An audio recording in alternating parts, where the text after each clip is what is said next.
আজকে যে ট্রলার গুলোর উদ্দেশ্যে একসাথে চলেছে। সুন্দরবনের রাস উৎসব উদযাপন ও হরিণ শিকারীদের অপতৎপরতা ঠেকাতে কোস্টগার্ডের নিরাপত্তা জোরদার। বিস্তারিত থাকছে বাগেরহাট থেকে এইচ নান্টুর প্রতিবেদনে। দুবলাচরের থেকে পূর্ব পশ্চিম দুদিক থেকে প্রায় 5 জায়গা থেকে আপনার আসে।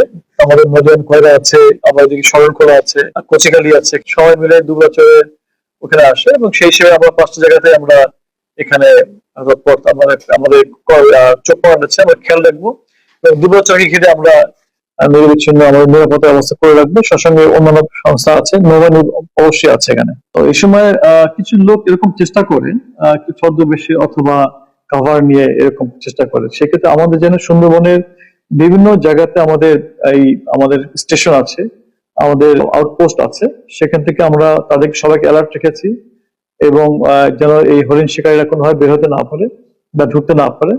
এবং আমরা এটা থেকে কতখানি তৎপর আপনারা জেনে খুশি হবেন যে এই বছরে আমরা প্রায় আমার কাছে ডেটা আছে, আমরা প্রায় 700 কেজি বেশি হরিণের মাংস, অবৈধ মাংস যেটা, এটা আমরা উদ্ধার করে বন বিভাগকে জমা দিয়েছি এবং প্রায় 400-এরও বেশি হরিণের বিভিন্ন পার্টস, মাথা, পা, এগুলো উদ্ধার করে আমরা বন বিভাগকে দিয়েছি। বন বিভাগের ব্যাপারে তৎপর আছে, বন বিভাগের সঙ্গে আমাদের যোগাযোগ আছে এবং আমরাও সম্মিলিতভাবে চেষ্টা করছি এবং আমাদের খুব কঠোর আমাদের এখানে তৎপরতা থাকবে যেন হরিণের মাংস বা হরিণ শিকার নিয়ে কোনোভাবেই কেউ এবার সুযোগ নিতে না পারে। তার চেষ্টা যারা দুষ্কৃতিকারী বা গুপ্ত শিকারী তার চেষ্টা করতেই পারে। আমাদের গোয়েন্দা তৎপরতা আছে, আমাদের অন্যান্য সংস্থার সঙ্গে যোগাযোগ আছে, বিশেষ করে বন বিভাগের সঙ্গে সম্মিলিতভাবে আমরা চেষ্টা করব।